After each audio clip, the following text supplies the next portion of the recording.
Okay, another of our tips is to replace all of the filters in your home. Now, everyone instantly thinks, well, there's a filter in my furnace that I probably should have changed last month and I didn't. So yes, that is one of the filters we're going to talk about.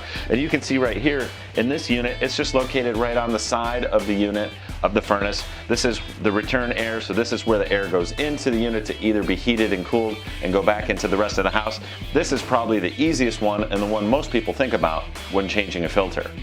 Another filter that most people don't remember is that there are filters in the microwave or in the vent hood above your range that actually filter out steam and smoke. Those two should be replaced.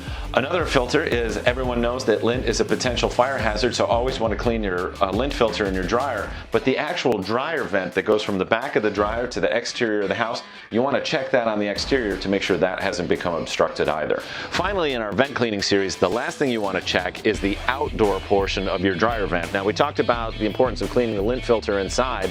This is where all of that discharges, and as you can see, this one's fairly clean. There's not a lot of lint buildup in there, but if there were, it's simple enough to clean out with a shop vac.